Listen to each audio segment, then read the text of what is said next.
کا आखिरी वाक़या सुना करके बात खत्म करता हूँ। एक सहाबी जिनका नाम उलमा ने लिखा है, फर्रुख नाम था। वो मैदान जंग में जाते हैं, मैदान जिहाद में जाते हैं, और जाने के पहले अपनी बीवी को 40,000 दिरहम दे करके जाते हैं कि मेरे जाने के बाद इन 40,000 दिरहमों को बहुत संभाल के रखना, हो सकता है मैं जिंदा न लौटूं तो इन 40,000 दिरहमों को बहुत संभाल करके खर्च करना। बीवी प्रेग्नेंट थी, हामिला थी। हज़रत फर्रुख अल्लाह की राह में जिहाद में जाते हैं, रूमियों से जंग होती है, वापस नहीं लौटते हैं, अता पता भी नहीं चलता कि जिंदा है या इंतकाल हो गया।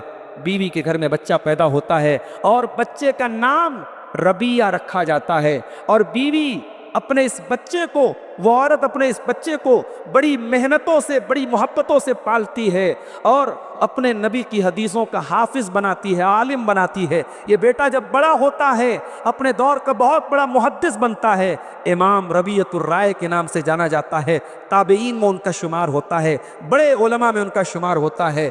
जब ये बेटा जवान हो जाता है तो हज़रत फर्रुख जो उनके वालिद थे वो बूढ़े हो चुके थे, वो जिंदा रहते हैं। और एक ज़माने के बाद वो वापस घर आते, और आने के बाद जब दरवाज़ा खटखटाते हैं तो जवान बेटा दरवाज़ा खोलता है। ये पहचान नहीं पाते हैं कि मेरे घर में ये जवान कहाँ से आ गया। ये घर में दाखिल होने लगते हैं। बेटा कहता कहाँ जा रहे हैं? कहा कि अपने घर में जा रहा हूँ। बेटा कहता अपना घर? ये तो मेरा घर है। अंदर से बीवी आवाज़ सुन लेती अपने शौहर। अल्लाह, बरसों के बाद बीवी ने शौहर को देखा था, दोनों एक दूसरे से गले लगते हैं, रोने लगते हैं। वो औरत बताती अपने बच्चों को, ये तुम्हारा बाप है, ये तुम्हारा बाप है, ये फर्रुख है। बाप बेटे बगलगीर होते हैं, बाप बेटे एक दूसरे को के से गले मिल करके रोते हैं। और उसके बाद जब रात में हज़रत फर्रुख अपनी बीवी के पास आते हैं, कहते वो 40,000 दिरहम मैंने तुमको दिए थे, वो तुमने उसका क्या किया? तुमने कहा कि हाँ, मैंने वो दिरहम बहुत संभाल करके रखे हैं, मैं उसका हिसाब आपको दूंगी, वो दिरहम मैं आपको दूंगी, मगर मस्जिद में दूंगी मैं। अगले दिन सुबह मस्जिद में हज़रत फर्रुख आते हैं। हदीस की मसनद लगी हुई है, सैकड़ों लोग हदीस पढ़ने के लिए, हदीस सीखने के लिए आए हैं। और उस्ताद की जो गद्दी है, उस्ताद की जो मसनद है, उस मसनद पे आकर के इमाम रबियतुर राय बैठते हैं।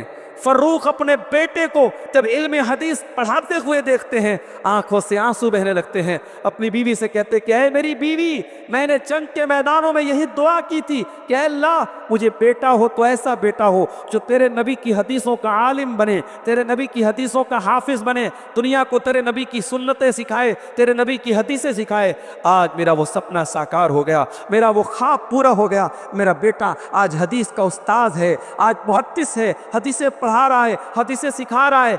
बीवी ने कहा कि ऐ मेरे सरताज, वो 40,000 दिरहम जिसका हिसाब आप मुझसे मांग रहे थे, वो 40,000 दिरहम इसी बेटे की तरबियत पर, इसी बेटे की तालीम पर, इसी बेटे को पढ़ाने और लिखाने पर मैंने खर्च किए हैं। शौहर कहता है कि ऐ मेरी बीवी, तूने बिल्कुल सही इस्तेमाल किया है। मेरे अजीज़ों, मेरे भाइयों, इस तरीके की तरबियत करने वाली अगर माँ हो तो बच्चों को निखरने से और बच्चों को सही रास्ते पर जाने से दुनिया की कोई ताकत नहीं रोक सकती। इसलिए अरबी का एक शायर कहता है, लईसल यतीमो मन इंतहा अबवाहु मिन हम्मिल हयाति व खल्लफाहु जलीला। यतीम वो नहीं है जिसके माँ बाप उसे दुनिया में छोड़ के चले जाएं, जिसकी माँ मर जाए, जिसका बाप मर जाए, वो यतीम नहीं है।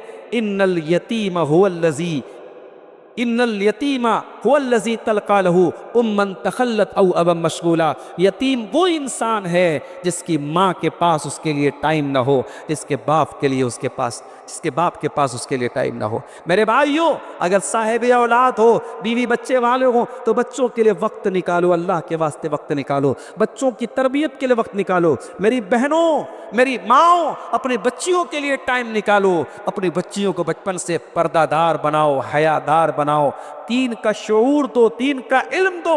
अपनी बच्चियों को ऐसे तौहीद सिखा दो, कोई सोशल मीडिया पर प्यार और मोहब्बत का जाल फंसा के आपकी बेटी के ईमान का सौदा न कर सके। अपनी बेटियों को इतना मजबूत बना दो कि प्यार और मोहब्बत के जाल पर कोई उनकी इज्जत के साथ खेल न सके। अपनी बच्चियों को इतना मजबूत बनाओ मेरे प्यारे साथियों, उन्हें ईमान सिखाओ, उन्हें इस्लाम सिखाओ, उन्हें دین کی بنیادی باتیں سکھاؤ۔ یہ چند باتیں تعلیم و تربیت کے تعلق سے آپ کے سامنے میں نے رکھی ہیں۔ اللہ تعالیٰ سے دعا کرتا ہوں الہ العالمین آج